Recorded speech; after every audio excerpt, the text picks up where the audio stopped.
The social media discourse is a cesspool. It's disturbing, it's disgusting, it's not a real place, and depending on who you are, you're dealing with varying degrees of this, okay? And so the WNBA is never going to be able to remove every racist, sexist comment from the zeitgeist. That's not an Mm. option. But what they can do is not only better prepare their players, but also better protect their players. Hello, everyone, and welcome to No Offseason. I'm Zena Kada. I'm Annie Costable. And I'm Sabreena Merchant. And today on the show, it seems we've reached that point in the WNBA season where the on-court play and the online chatter collide, exploding into a million little problematic, sometimes toxic, sometimes productive, but all in the mix pieces. Think pieces and opinion pieces and all the things in between. So, we're exploring what the moment between Caitlin Clark and Alyssa Thomas has brought about, and all the different ideas about how to fix what's wrong with the WNBA. Plus, everything you need to know about the Commissioner's Cup final between the Liberty and the Aces happening tonight. But first, I am going to go ahead and apologize because, yeah, my energy is a little low. As you can tell, I am sick. And it is that point of the season where Annie and Sabreena and all the people that cover the WNBA are flying back and forth trying to get you that coverage. So I apologize in advance if I sound a little stuffed up. But now let's get into these games. And what a weekend it was. I was pathetically on my couch after I came back from Atlanta watching the most ridiculous game I have ever seen. A thriller. 4 overtime game between the Portland Fire and the Washington Mystics, ending in a 1-point Mystics win. And I'm not gonna lie, yes, I did look up the rules. I did. I did look up the manual to see if there were limits on overtime. Of course, there is not. Sabreena, Annie, either one of you guys able to catch that one? I caught the very end of it. Insane. Carla Late, I mean, for the person that at one point last season was shooting 13% from three, uh, I mean, that shot at the end of the game to even I mean, she kept putting them back into position. Bridget Carlton and Carla We're Late. talking about the regulation The one? regulation one or the Or one that tipped. Yeah, the regulation one. yeah, okay. And then Bridget Carlton in overtime. I mean, they were insane. And it was kind of sad because Portland just kept losing folks to foul trouble in the overtime. And I mean, they were finding ways to make it happen, but uh did you guys feel like the defense was just a little too lax in overtime? Like people just kept getting to the basket pretty easily.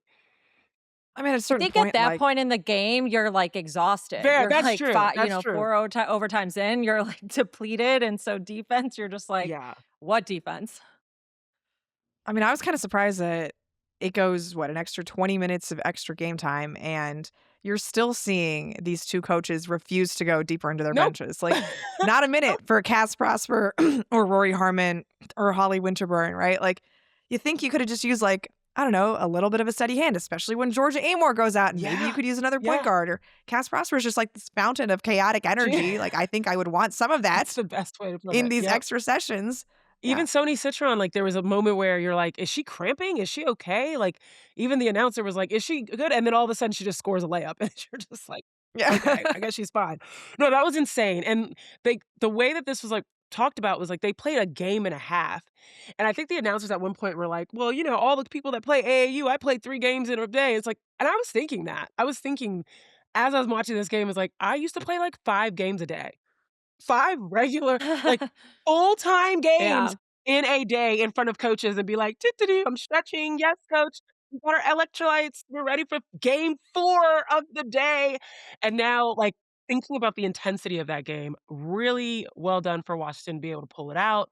Um, they I think they needed that win, but insane performance by the 2 of them. Okay, speaking of insane performances, Annie and I got to talk a little bit about this on our live stream on Friday. Sabreena, feels like when you take a little break, WNBA just wants to go crazy.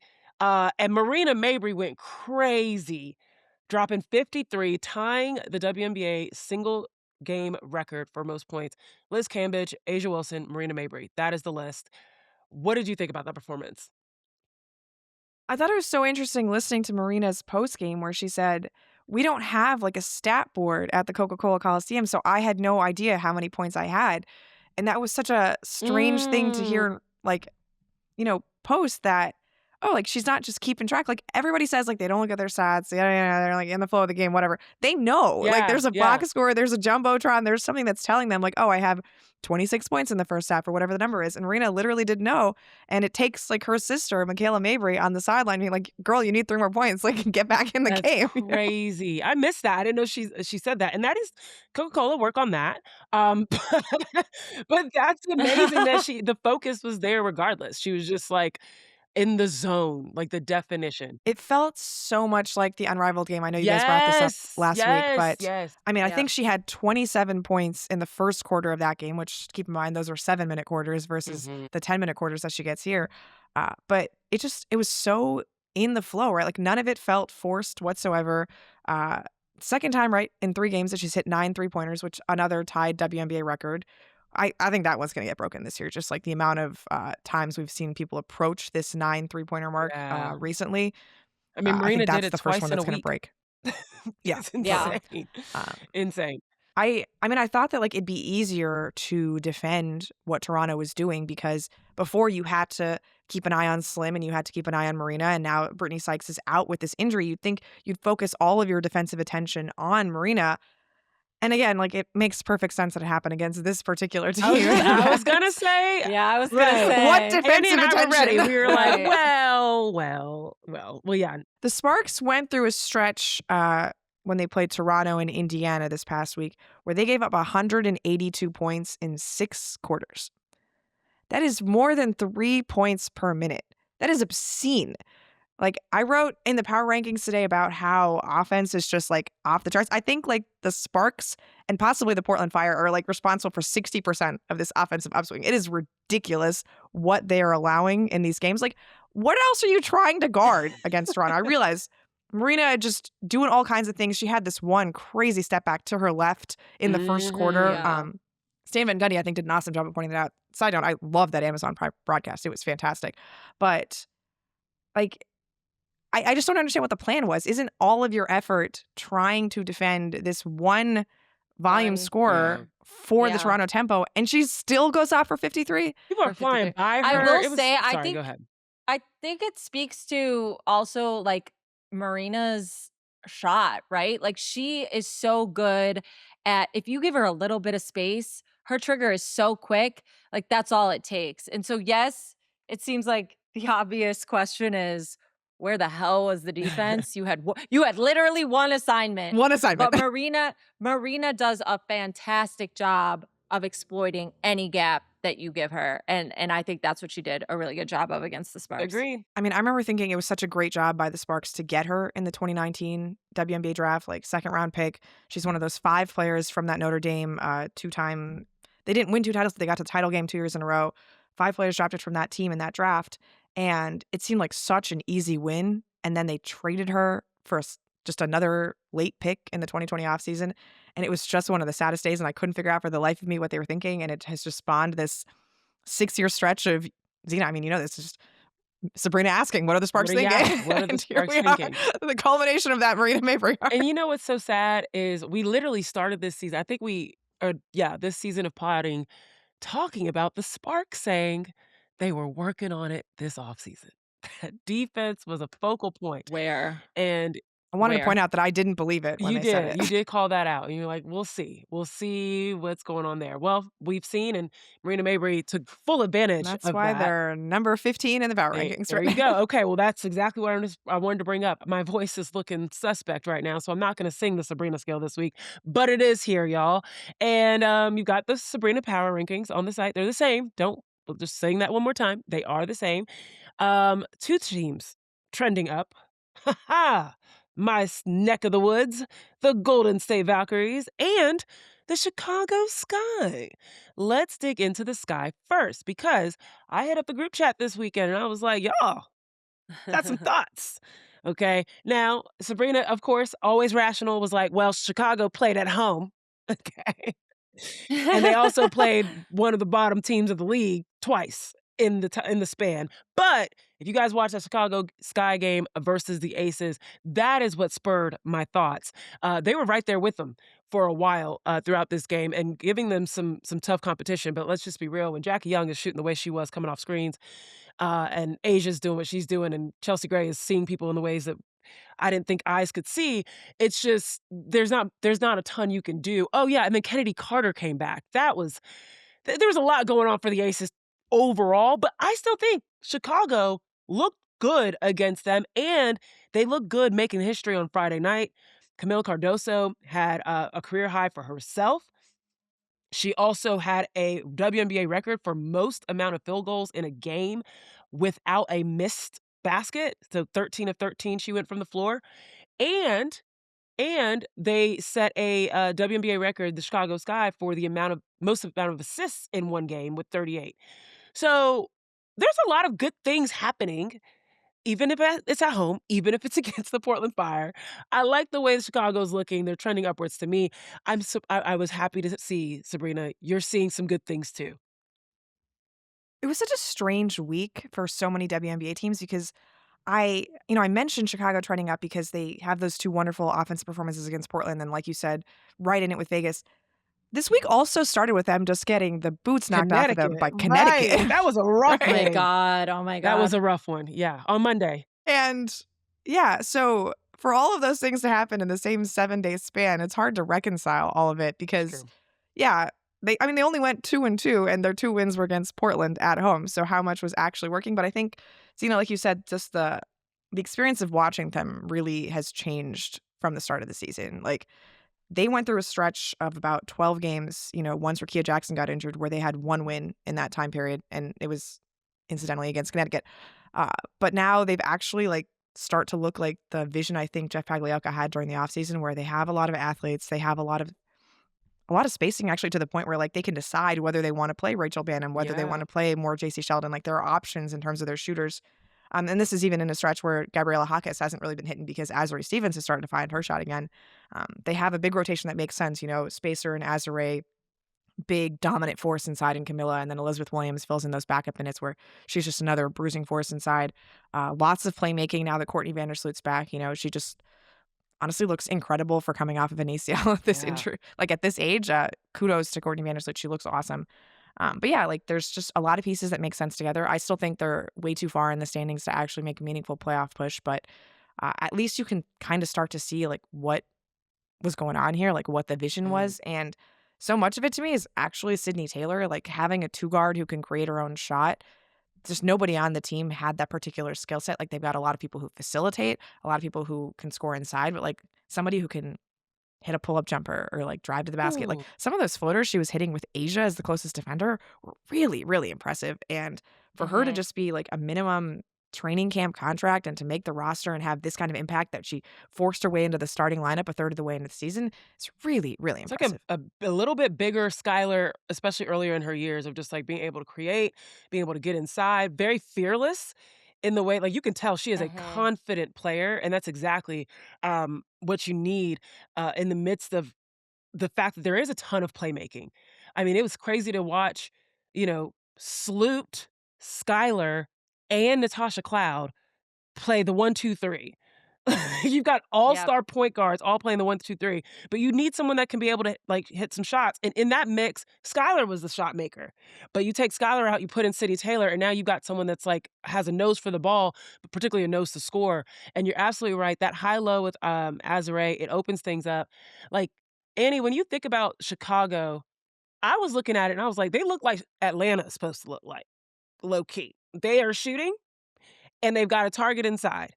And we haven't seen, of course, we've seen Atlanta now drop 3 games in a row. They lost twice against Golden State and then lost to Seattle. But in the stretch that we've seen Chicago play, they've done what we've expected out of a team like Atlanta of just having that size. How big is this for Camila Cardoso, or how important is it for Camila Cardoso to be able to continue to be that target, and also for them to continue to have shooting outside, for them to continue this upward trend?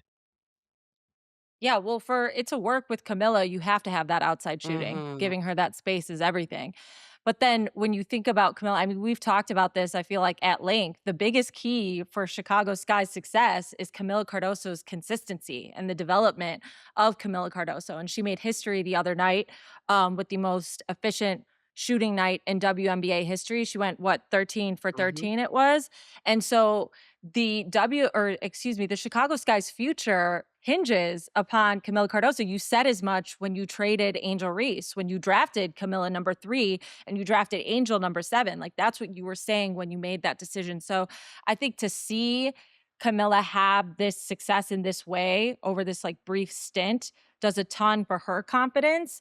And we heard Courtney Vandersloot talk about it post game and saying like, this is what we expect out of Mhm. Camilla. This is what we expect to continue to see out of Camilla. And so I think that consistency from Camilla is everything when you talk about the future success of the Chicago Sky. And I mean, even in this game against the Aces, the Sky outscored the Aces 54-38 in the That's paint. not casual. Like That's a big that's thing, that's yeah. not that's a big number. And where they got beat was at the free throw Mhm. line. Like the Aces shot, I think, double the attempts, or made, I should say, double the attempts that the Sky made. And so I think, again, it's all about consistency. And the other aspect for the Sky is about their clutch minutes. I mean, that has killed them. And when you talk about making a meaningful playoff push, there are games that they should not have lost. And had they not lost them,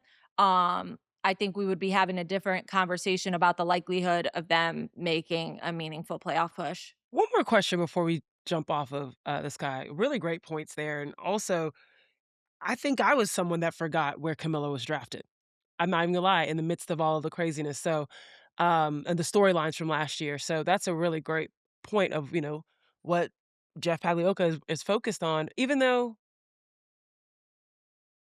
did he draft her? Okay, Yeah, I just wanted to make that was okay, his that was first his first draft. draft, okay, I just wanna make sure. Um, when do we have any word about Dejanay Carrington? The latest that I've heard is that she was when they signed her, there was an expectation that she would be back before the All-Star Mm, break, and that's the latest that I've heard. And now obviously we're coming up closer to that All-Star break and she's still not yeah, back. So and the other thing too is like the timeline for foot injuries of that nature are mhm. difficult because they take a ton of time to heal, and even when they do, they can still be tricky to play on, to play through. So I would say there's still a ton of uncertainty there in regards to when she'll be fully back. Okay, we'll see if they can continue to find some, good pieces and kinda string together a lot of good games. I still think even though I know there's no moral victories, y'all, but I do think that that Aces game was good for them, to be able to showcase different lineups and continue to move with Sloot into the mix now. What does that look like? Alright, let's move it to the Valkyries, who have cracked number 3, top 3 in your power rankings, Sabrina? Okay. They're up from number 5 to number 3. They beat the Liberty on Sunday night at Valhalla. Magical place. As Sydney Colson would say, there's some witchcraft, there's some something going on and some sorcery happening in Valhalla. Because power is zapped, and it's true. They zapped Atlanta's power 2 nights in a row and then did the same thing to New York, and they won 76-67, holding the Liberty to under 70 points for the second time this season. Now remember, they played earlier, I think it was May 15th earlier this season, in New York. Remember, the Valkyries beat the Liberty, so now they've swept the season series, um, earlier this season, and it was still a competitive game, and I remember Stewie coming out of that game being like, this was, I think, in that 3-game stretch that they had lost, that they were pretty upset of like, "We're not playing to our standard, we're not, doing what we're supposed to do." So in the way that Stewie and the Liberty were talking about that game, they made it seem like it was a fluke. Like they had, they were just in a down period. And now you go to Valhalla and you're still held under 70 points and you lose this game again. Now you can't call it a fluke. This is who the Valkyries are in terms of being able to hold really high octane offenses to below their averages. So let's drill into that Valks defense because despite them having a pretty gaping hole with when it comes to inside scoring and their ability to score inside. They're finding ways to beat teams that should be beating them. What is happening with their defense that makes it so good, Sabrina? I think they're just so on a string. Like, everybody is so good at rotating for one another, helping behind one another. The switches are on point. Like, it never looks like they're making mistakes defensively. When you get a shot, it's because they have decided that that is the best possible outcome for the possession. Like, I don't see a lot of Golden Janelle State. Swan might. She might debate you on that one, but yeah. In general, I think they just do a really good job of stifling ball movement to the point where, like, they make you score on them in Yeah, yeah, isolation. yeah. And yeah, there are people who are going to beat you in isolation. Like, there are moments when JJ had, moments of success and Stewie had moments of success. And that's going to happen because they're very good one-on-one players.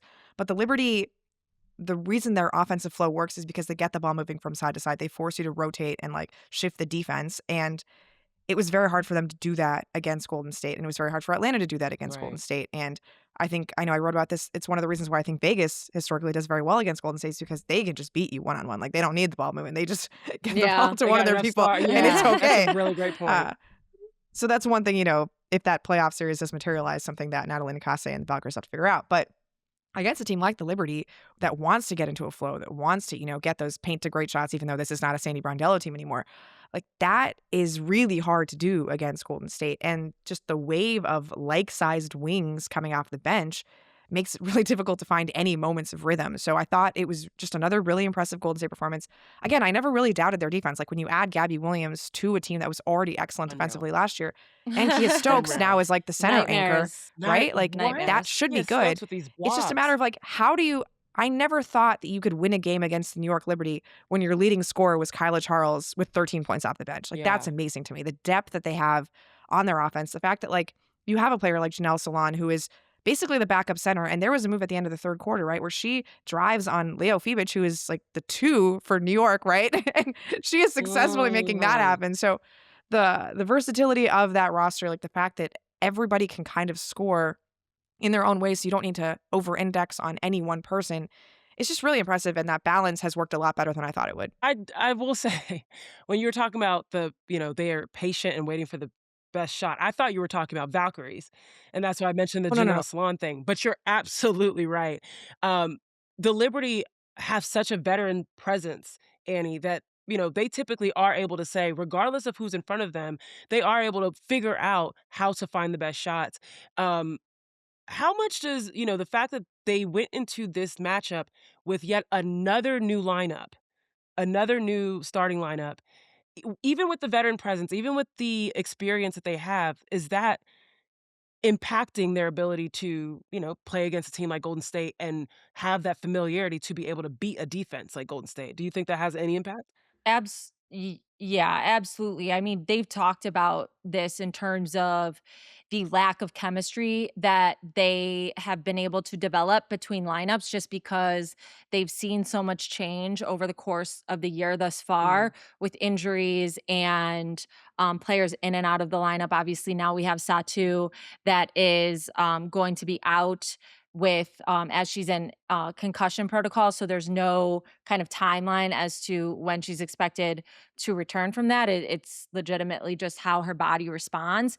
And so another aspect of this, right, is that this team is learning a new offense. They're learning Chris DeMarco's system. And one thing they've emphasized in that as well is having the confidence to deviate from the system when a defense is giving you something, right? Like mm, when like sticking to the system, but then attacking isolations, attacking one-on-one when necessary. And that is something that I think specifically in this game, they weren't doing a good job of. And whether that's confidence or confidence between lineups, that's something that 100% needs to be addressed specifically when it comes to again facing defenses like this, like the Valkyries, because you aren't going to beat them any other yeah. way. No, it's a combination of their tenacity.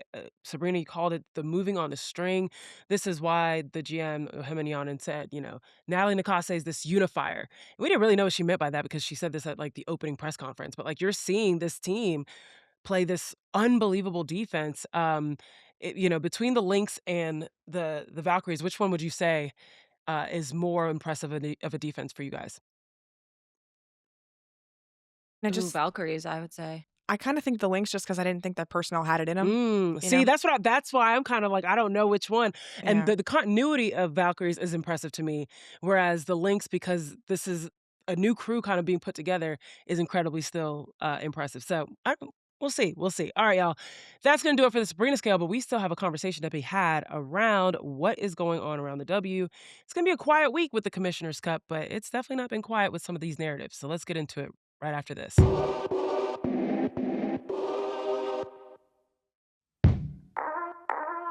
All right, welcome back, everyone. It has happened again, folks. The coverage, the criticism, the commentary, it has reached a fever pitch. The pun is absolutely intended there.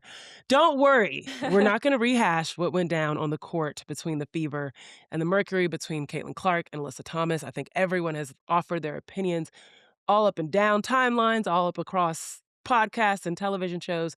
But we are going to dig into all of the narratives that have come out of this in the WNBA and around the WNBA, specifically some different think pieces or opinion pieces that have come out in the last few days, because, you know, they're they're reflective of a lot of different people's opinions, and they've positioned us and positioned this conversation in a lot of different ways. Now, I want us to have a discourse, right? Annie, Sabrina, myself, like, we just want to have a conversation. We're not always going to agree on everything. I think this is part of why you all listen to No Off Season. You appreciate the fact that we can have these types of conversations and present different perspectives. But I will be basing it around some of these think pieces, but it's going to be a flow-free conversation. So if you hear us speak over each other and, backtrack or whatever, we're going to try our best not to, of course. But just know this is a conversation amongst friends. Just act like you're at the coffee shop and you just happen to hear three women talk about basketball and you're pulling up a chair right now. So I want to start with a piece from a friend of the show, Seerat Sohi at The Ringer, entitled "The WNBA's Problem Isn't Caitlin Clark, It's Trust." What Sohi is saying in this piece is basically best summarized in this paragraph where she writes, "The WNBA's biggest PR problem isn't the overly physical play, Clark's complaining, poor refereeing, or even the bad faith actors who look at every moment like it's the Zapruder film in search of ways to ignite culture wars.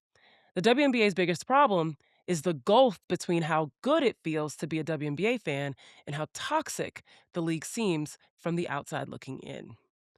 And in this piece, she talks about how the WNBA inside the arena, within the fan communities, for the most part, is a really friendly, life affirming place where people can be their authentic selves. I mean, we were just talking about the Valkyries for the gays, right? The signs were everywhere, and they started chanting it.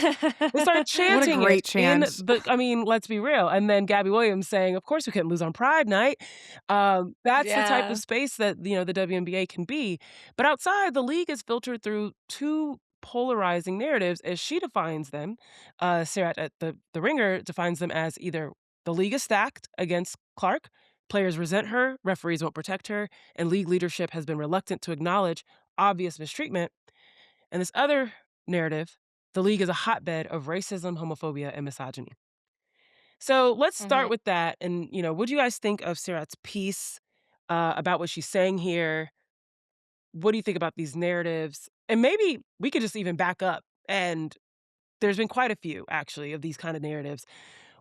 What are some of the narratives that have, or the ways that these things have been positioned that have resonated with you, whether you agreed with them or not, but you're like, interesting perspective. Yeah, I mean, Sirits was probably the one I agreed with the most that I've seen thus far, and the reason for that is because she laid out so eloquently how the league's inability to call fouls in the moment, the league's inability to protect players in the moment creates a dialogue, a discourse that could be prevented if they weren't retroactively handing out these flagrants, Mm, etc. Like Alyssa Thomas in that moment, and we talked about this, Z, you and me, in the sense of like when that happens in the moment, it's hard to see because it's also quick and hmm it didn't seem like this big to do. But that's literally the job of the officials, is to notice even the smallest things, right? And I think everyone debating whether or not this was a serious foul, you said it the other day, anytime there's contact made to the neck, the throat, like that is something that needs to be looked Mhm. at the very least. And so even going back to 2024, some of these plays, many of them to Caitlin Clark, that just never get called. It's created this discourse that is about everything except basketball. When the officials don't do their job, it becomes everything but a basketball discussion, and it's taking away from the game, quite frankly. Yeah, I think the officiating part of it is, I mean, I don't know that it's like the main thing. It's ever since Caitlyn got into the league in 2024, there's been this uh I guess debate over like whether Caitlyn needs the WNBA more or the WNBA needs Caitlyn more. And everybody who sort of came into the league with Clark, and came from the Iowa fandom and like that new surge of fans that came in 2024 is of the belief that the WNBA needs Caitlyn more than she needs the league. And so why wouldn't they work incredibly hard, to, I guess, feature her and protect her and make sure that like she is spotlighted in the best way possible for the league. And it's just not a good image for the league when the picture that is like coming out of this game is of another player having her hand on the throat of Caitlin Clark. And admittedly, like that is in a very brief camera frame, right? Like Mhm. it's something that I understand like how it was missed in real time. Although like I'm not a referee. I feel like officials should be watching out for this stuff like as vigilantly as possible. If like two people are on the floor, like presumably some sort of contact happened like Mhm. between the two of them that Right. should be legislated. And I think what Stephanie White said about the referees knowing that, hey, we had this big dust up 2 days ago between the same two teams. Like it took, 6 minutes away of game time. Like Mm. there was pointing and name calling and technicals and everything. And like, how could you not be more hyper vigilant coming into this? And I think that's just the main thing here is that the WNBA seems so reactive all the time, Mhm. right? Like when Caitlyn got into the league, it was like, oh, well, maybe now would be a good time to have charter flights, right? Or like maybe now would be a good time to like move some Indiana Fever games onto national television. Or maybe now would be a good time to have this officiating task force because Nafisa Collier came out in front of the media and just ripped us for a good 3.5 minutes. So nothing ever happens proactively, right? Like they have the best product in the world. They have the best players in the world. They have an opportunity to grow the game in a really meaningful way. And yet it's always requiring these big, high profile messes that they have to clean up Mhm. in order to move forward. Yeah, It almost makes me wonder, I just have to say please this do. really quick. It almost makes me wonder if the league is interested in the clicks and the chaos that brings all this attention. Like it's like if they're willing to accept the toxicity of all of this because they're being talked Right. about. I don't know Like because Kathy's it's comment about getting, rivalry, right? yeah, it's getting to a point where we're losing the plot. Mhm. Mhm. I feel like, Annie, you hit on, um I forget always how to phrase this, but like, there's branches to the situation and then there's a root to the issue. Like the reactionary behavior I feel like is a root issue. And the officiating aspect of it is like one of the branches. And the poor officiating or the missed officiating. And I still feel like the reason why Alyssa Thomas's punishment was so problematic was less because, some people thought it was intentional or not. I thought whether you think it's intentional or not, somebody got a fist to the throat. I'm sorry. And I think Sarah, pointed this out in her piece where you can still call out um, the racism and the misogyny and all these different things about how Alyssa Thomas has been treated since this, while also addressing the fact that she absolutely had a fist in Caitlin's throat, which is not okay. Right. Whether she meant to or not, Right. it's just not okay. So the issue is how it's explained and how it's doled out, and that's what Annie, you and I talked about, and it's kind of what I think uh, Seerat is alluding to is we struggle to trust where the WNBA is coming from in the decisions that they're making and how they're making some of these decisions, because there's not a lot of standardization across the board sometimes with this. There's not a lot of standardization there's not consistency, right, in the officiating. There's not consistency in the proactive, like, way they should be handling some issues in general. Um, it feels like we wanna believe that the WNBA has its players and its fans and everyone's best interest in mind, but there continues to have these situations in which we're like, somebody in that office would have known that this is gonna play out this way. Like, somebody could have been prepared for people reacting this way, right? Like, and so that's where it's like, "What's going on?" And it allows for a question like what you're saying, Annie, of like, does the W like these type of moments? And I would venture to say they don't.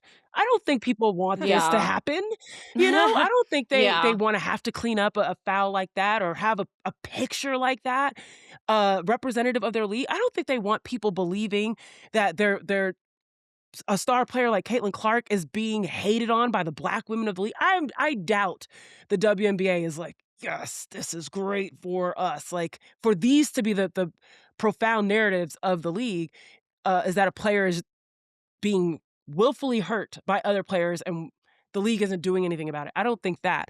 But because of the way that they keep reacting to things or not proactively preempting things, it's kind of like, what's going on? Like, why are we not ahead of these things? So, the other kind of question or thought I have about all of this too, when it comes to the proactiveness of the WNBA, is especially when it comes to social media and discourse, right? Is how much can they actually impact these discussions, right? How much can they actually prevent them? In my Mm, opinion, they can't. mhm, Like, we've opened a can of worms or taken the lid off of Pandora's box, and it's not going back on in terms of social media. Like, the social media discourse is a cesspool. It's disturbing, it's disgusting, it's not a real place. And depending on who you are, you're dealing with varying degrees of this. Okay. And so the WNBA is never going to be able to remove every racist, sexist comment from the zeitgeist. That's not an mm, option.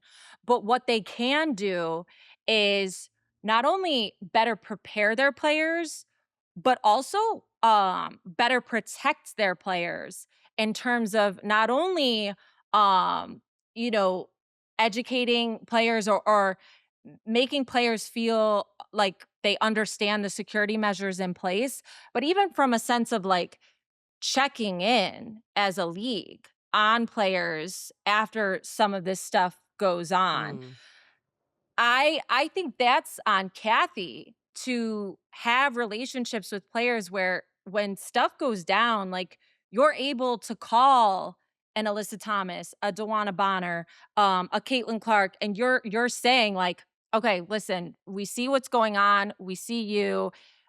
Here's what we're doing to." You're protected in so many ways, right? Because, and this is an interesting conversation that I had online with a couple people after I popped on Yahoo's podcast this morning or Yahoo Sports show this morning. And they were like, men are dealing with this all the time. Like in the NFL, the NBA, the cesspool online is happening in men's sports too. And that's true. That's certainly true. But the institutionalized security measures are vastly different mm, league to league. Like the WNBA, it wasn't until 2023, 2024 that the league mandated team security for every team and allowed team security to travel with the teams. Like, you just think about how players are mentally operating from a space of I don't feel protected and then I'm getting death threats. The last thing I'll say about this is like I've received death threats throughout my career. At every single stop I've been, I've received death threats. And that is something I take to the necessary people when required, right? And I feel protected by the companies that I've worked mm. for. Do the players feel protected? That's just the question that needs to be answered. You're never gonna be able to get rid of it, but do the players feel protected? Yeah. I'd be very curious to ask players of, what that looks like. And, y I would be very curious, like, for example, after the WNBA announces the suspension, the one-game suspension and the flagrant 2 upgrade for Alyssa Thomas, and you're seeing, I mean, major headlines from major news media outlets saying, you know, Alyssa Thomas assaults Caitlin Clark or, uses these really very, loaded and, um, I don't even know how else to say, but, like, they use these loaded words. They portray Alyssa Thomas in a light that's way beyond basketball now, and it opens the door for people to say all types of things on top, not only just racist things, violent things, and Annie, you're mentioning these death threats. There's been some unbelievable things said about Alyssa Thomas, and this is obviously not the first time. Do you think Right. the WNBA, in their no space for hate, should they, like, come out with a second statement to say, "We see these things that are being said as a result of our announcement. It is not okay. Our fandom, should look like X, Y, and Z. If you are a fan of the WNBA, we expect X, Y, and Z type of behavior." Like, is this something that the WNBA, even though you're right, you can't take the put the top back onto Pandora's box, but make it very clear we're not okay with what we're seeing based that is directly related to something that we had to do, but I don't know if they had to do the one-game suspension. That's still my opinion on that. But that's something we had to do in terms of punishing Alyssa Thomas. Would you all feel that that would be appropriate for them to do? Am of the mindset, and maybe I'm a cynic for this, but I think it's less about the public statement you put out at this point.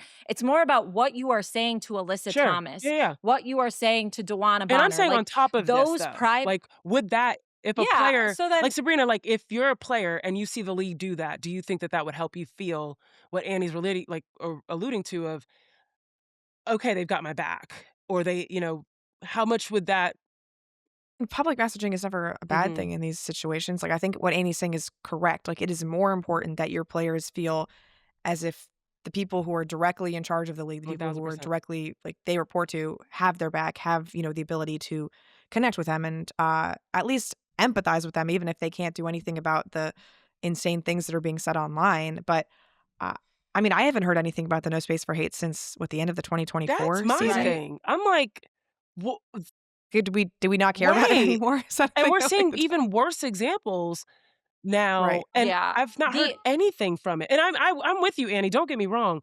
I absolutely agree. I think that's priority 1. There should have been a phone call. We don't know. We haven't particularly asked Alyssa Thomas, but she also has not come out and said that that has happened. She didn't play this last game, so we wouldn't know. But um, I don't know where the league's public facing stance is on this. And this goes back to that aspect of the trust aspect, right? Like, you create this whole campaign and it feels like it's going to be what you're talking about, Annie, that we're going to be proactive and we're going to take a stance against this sort of zeitgeist of terrible commentary around our league that we don't stand for, and we haven't heard anything. This feels so strange. Yeah, it's God, it's, like, so layered and it's so exhausting, and oh, sorry, I just swore. Oh my god, Wait, whoa, I'm no, sorry. trust me, Lay Um, swears all the time. We bleep. okay, apologies. Um, but the thing, again, and to go back to Seerat's, column, is if this gets addressed in the moment, it creates less space for actual media members because the commentary online, it's not going anywhere. I hate to say it, we've already said it, it's not going Mhm. anywhere. But the reason this becomes a conversation that actually makes its way to legitimate airwaves and to legitimate news sources and news sites and actually becomes a story is because it doesn't get called and we're all left looking at this thing and trying to make sense of this thing that the league is supposed to make sense of, Mhm. that the league is supposed to hold accountable. And so another point I want to bring up again because everyone's really been on their P's and Q's on social media for me today. So I got to shout you guys out. But another point I saw that was really interesting was like, in what other league would a player commit a foul like this and we all be questioning what to do to protect that player? And I'm not saying that we shouldn't be considering AT because she doesn't need to say anything. You could go to her social media and you see the disturbing Mhm. commentary that she's dealing with. But the other part of this was just a foul. This was just a foul, okay? And now it's got two sides, some feeling like they need to jump to the defense of Alyssa Thomas, others Mhm. jumping to the defense of Caitlin Clark. And it's basketball, it's a foul. And if the league just calls it, just says what it is in the moment, then it takes away all this need to identify and opine and make it an Ooh, actual story, in my but opinion. wait, does it? Okay, let's bring in some other think pieces because I like what you're saying. In theory, you're absolutely right. If you call the fouls for what they are, we should have these conversations. But the issue is that there's a deeper underlying problem here. In the way Yeah. in which Caitlin Clark and her fans are being viewed or are viewing Caitlin and how she's being treated by the league and players, regardless. And every single time an instance like this happens, it just is adding fodder to the fire of, yes, my thesis is true. I'll bring up Christine Brennan's piece at USA Today. And I ain't gonna lie to y'all, if you have listened to me for a while, if you ever listened to me talk about how I got into sports media or why I had to delay, I've always tried to like avoid saying this person's name. But the person that told me to not be a sports broadcaster was Christine Brennan. She told me to go right. She was like, the people behind the mics, they have no respect. They have all, they don't, they're just talking heads, blah, blah, blah. And, I'm not going to put too much on that. She was right at the time. It's 2012, 2013 when I met her. In college, it was a very brief interaction after she spoke at Yale for something. And she encouraged me to do that. And I can't believe I let this woman dissuade me for that long. But hey, it's okay. Things always work out the way they're supposed to. But yeah, so now I see Christine Brennan, someone that I've looked up to for a very long time, make some of these statements that I am like, it's one thing to call out the fact that, Caitlin Clark's arrival to the league absolutely has had positive returns on media deals, on, financial factors for the WNBA. Absolutely right. We would be silly to not acknowledge that. But it's this other storyline that is hiding and it's this vitriol behind it. I'm just going to read a piece from her story, and this is what I'm talking about. For 3 seasons now, in ways big and small, the WNBA and its players have continued to show their unabashed jealousy, disdain, and outright hatred for the greatest thing to happen to them. The league's Oh my God. right. Let's just pause. The league's paltry 1-game suspension of Thomas with a tiny $1,000 fine. She makes a base salary of $1.2 million a year.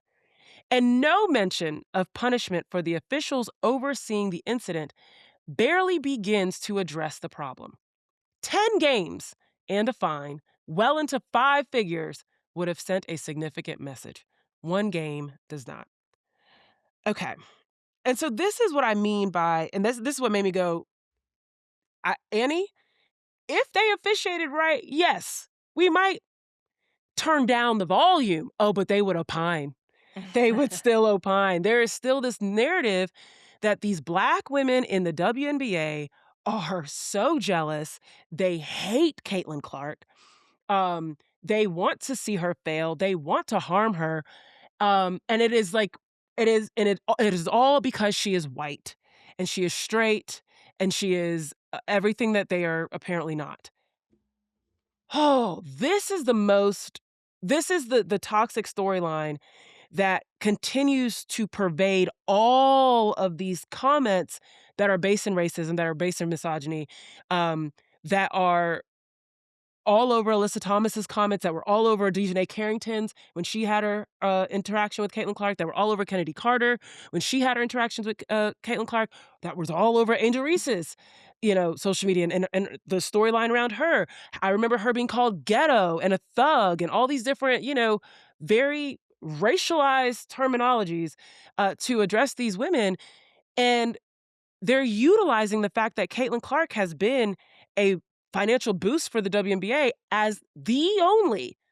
Doesn't matter anything else you say. It doesn't matter that there's another player that has been consistently amazing, in Asia Wilson I am referring to, amazing and been a quote-unquote face of the league forever. It doesn't matter that there's other examples of white players that are also being, welcome to the league in a physical manner. There's all these other examples to showcase that this is just basketball, and this is just the WNBA. Mhm. It is this notion that these Black women in the league should be grateful for Caitlin Clark's arrival, and because they are not grateful in the way that they play against her, in the way that they refer to her, in the way that they compete with her, they are jealous, they hate her, and they want to harm her.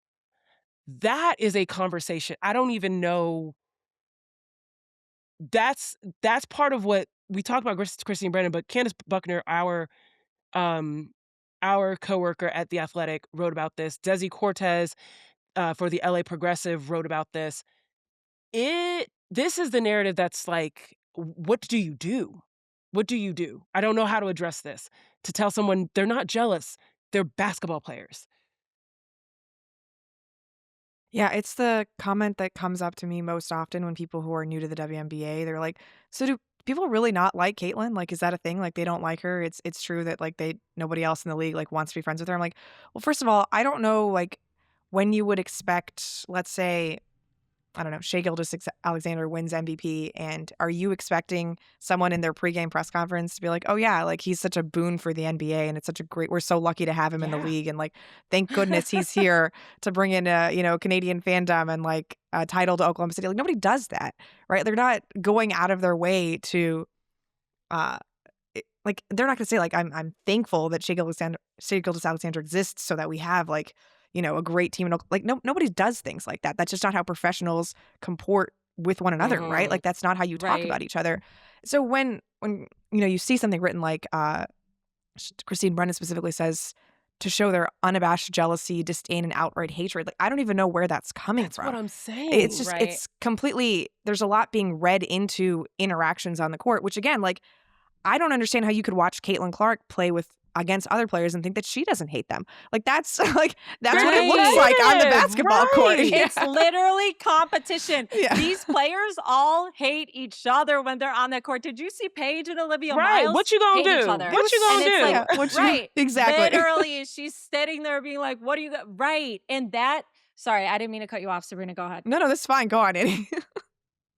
But that is where this gets so sick and twisted is these women aren't even allowed to healthily hate each other, competitively hate each other without it turning into, well, why aren't you more grateful? And then on Caitlin's side, it's like, well, why aren't you speaking up to your fans and go through the list? It's all of these questions that get put on these players that are showing up to compete, Mm. to play a game. And I can't help but go back to um again the societal conditioning we're all operating under when it comes to women in sports, when it quite frankly when it comes to women in the world, but we're talking about women in sports here. But when it comes to women in sports, Black women in sports, queer women in sports, like this is not a space historically that has been celebrated, welcomed, encouraged, lifted up, invested in, right? Okay, it has not. And so for a long time, this space got to operate and exist in this kind of unpopped bubble. Mm. And when you were in the bubble, it was this space where the game was talked about in a shining light. And if you were in this space, there was no negativity, not even healthy negativity, not even critique or criticism. It was preserved Mm. because it had the luxury to operate so because everyone else turned their back on it. Everyone ignored and everyone refused to invest, like I said, in the proper way. And so Caitlin comes, the 2024 class comes, and to Sarah Spain, she made this point the other day. Caitlin was a match that got laid on on lighter fluid. She was the match, but she wasn't the pile of lighter fluid that was waiting to be lit. And so she comes and she ignites this thing. She helps take it mainstream. And now the bubble's been popped and there's all this criticism that's coming in. But part of the criticism is healthy, right? Critiquing is healthy. But what's happening too is this very toxic reality we exist in America, which is, again, the sexist, racist, homophobic conditioning that so many operate under, whether consciously or subconsciously. And that is what the WNBA is grappling with. And the last thing I'll say about it is, when it comes to posts or again columns like Christine Brennan's, I read that and I'm reading like someone who is writing again from a place of their own conditioning, because to your point, Zena and Sabreena, in what league is a competitor walking in and being like, "Dear God, thank you. Oh my God, Shea Gilgeous handled Let me Alexandra. I would kiss not have his this check feet. in my." Yeah, it's Like, very strange. what? What? Why do women have to do Right. that? They don't. And think about Larry Bird and Magic Johnson. Who in that league back then was walking up to Magic and Larry Bird and every day being like, "Thank you so much for Yeah. what you did for this league. Dear God, thank you." No one was doing No that. one's ever gonna No one was no one's doing been that. doing So that. why are we asking women No one's to? doing that for the game. They're not doing that for any. Like, the only time you're really ever gonna see something like that is at Hall of Fame inductions, okay, which Mhm. happened this past week. Shout out to Elaine Del Don, Candace Parker, Cheryl Reeve, 96 team, all those folks that were inducted. I don't wanna miss out on that, opportunity to honor them, but that's the only time that you're gonna say, "Thank you so much for everything you did for our league, for this position, Mhm. for, our visibility." Like, that's the only time. You're not gonna see that. People were so Right. upset about Victor Wembanyama not shaking hands with the New York Knicks after he lost, because Because he 'cause lost he the lost the finals. finals. Like, what are we talking about? But you know what you're saying, Annie, is very reminiscent of what Desi Cortez wrote in his piece titled "WNBA's Caitlin Clark Problem is Really America's Black Woman Problem," and it's true because um, sports is a microcosm of society. People try to make sports not political. They try to make it not tied to what we see every day, and it absolutely is. And this league is the closest you're probably going to ever get to that. He said the WNBA has Mhm. been hand built largely by Black women, the heavy lifting by Black women, defended by Black women, and too often ignored because those Black women did not fit America's preferred Nordic princess picture of quote unquote acceptable femininity.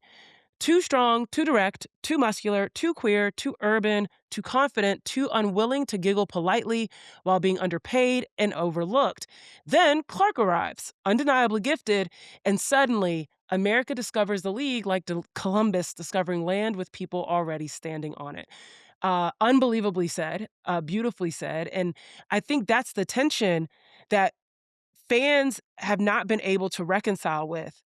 Even fans that are trying to combat this notion have found themselves also saying some kind of crazy stuff. Like, there are people saying that Caitlin Clark is not good at basketball. And it's like, okay, y'all, you're tripping. Like, you're tripping. Enjoy mine and Annie's All-Star ballots, Like, please. there's absolutely no way that you can look at the numbers she's putting up, watch her play basketball, especially when she's cooking, and say, yeah, she's terrible at basketball. Like, people are becoming bad faith actors in For that too. real. But it really the more harmful rhetoric is on this notion that this league wasn't anything until Caitlin Clark arrived.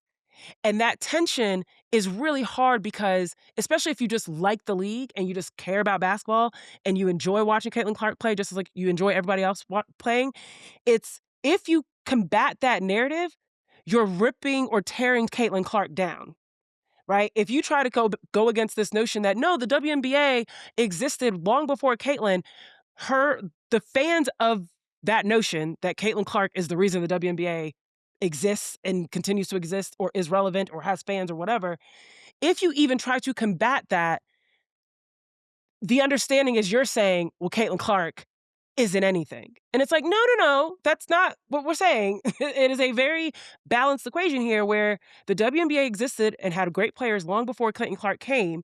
But absolutely, we do want to give reverence to the fact that Caitlin Clark and her class's arrival, you know, was huge. And Caitlin Clark in herself, because even Christine Brennan says in her piece that Kathy Engelbert, while she gives speeches, she'll say Ann Page and Angel, and she needs to stop. She needs to cut those players out and just say Caitlin Clark.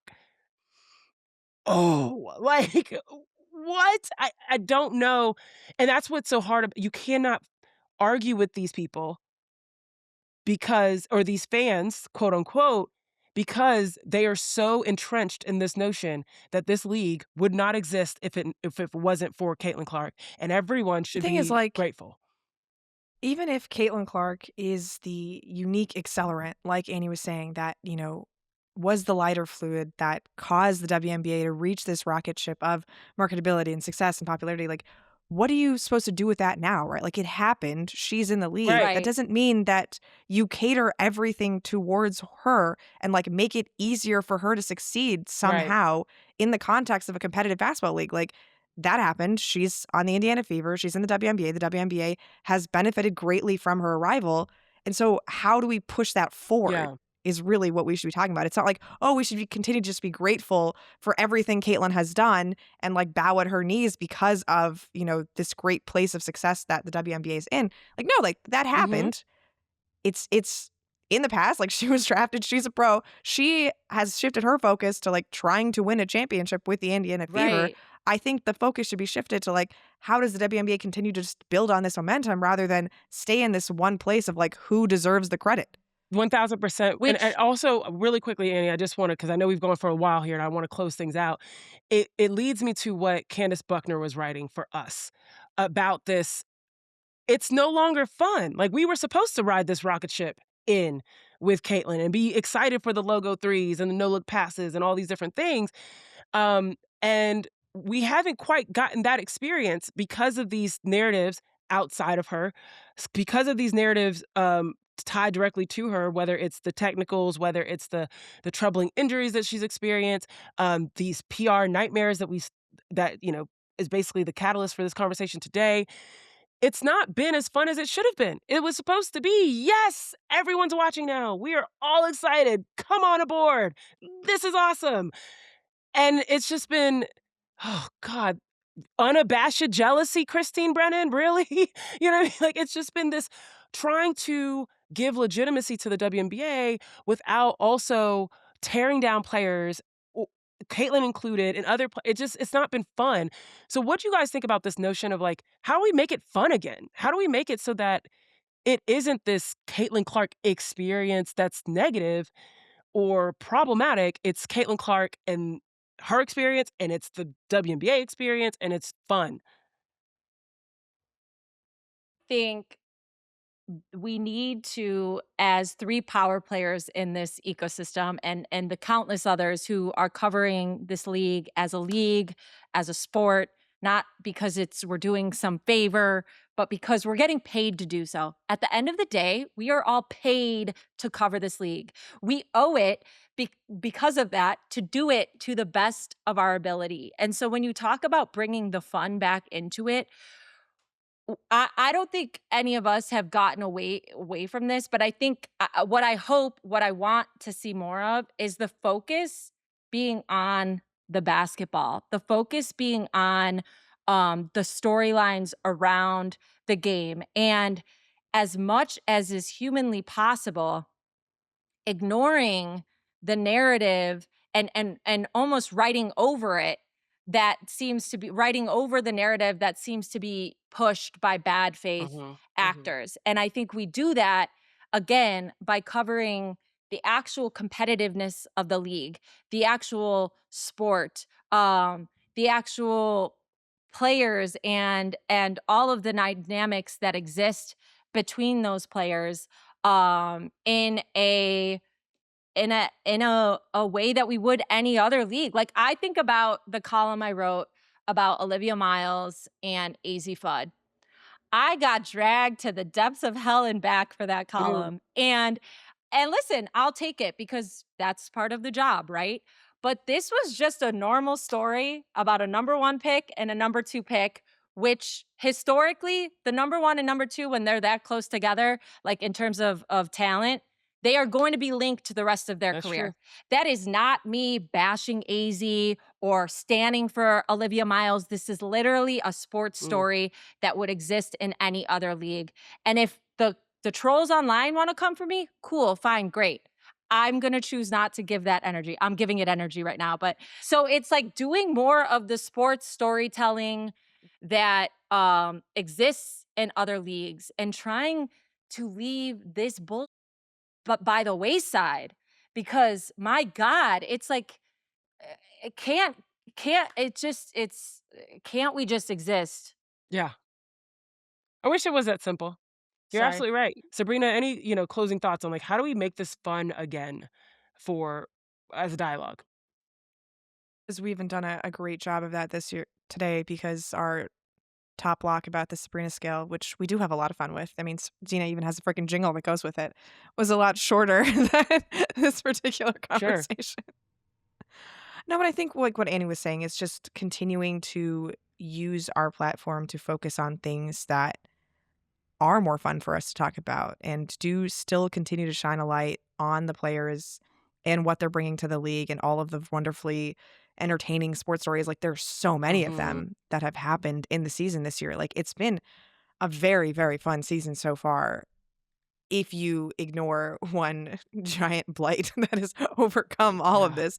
So I think, yeah, I mean, the same way you would like on social media and we're like prioritizing your space, Mhm. controlling like the things that you see, and we'll try to, direct you to all the fun stuff that continues to amuse us and entertain us. I love that. I appreciate y'all having this conversation, and I appreciate all of you that are tuning in and listening to it. We'd love to hear your perspectives on it.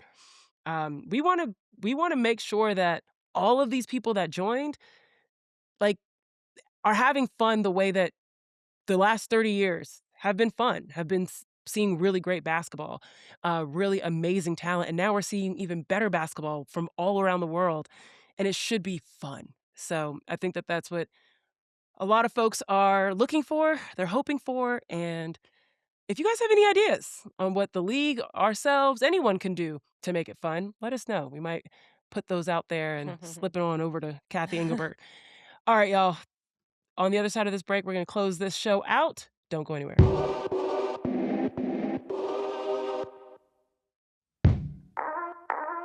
Last but certainly not least, there is a huge game tonight. Speaking of fun, the Commissioner's Cup final is tipping off at Barclays, the New York Liberty, against the Las Vegas Aces. Annie, Sabrina, thinking about the Commissioner's Cup, it is typically an indication of where teams are going to end up in the last weeks of the WNBA season, particularly in the playoffs. Um, what do we think that we should be watching for tonight, other than a potential WNBA Finals champion?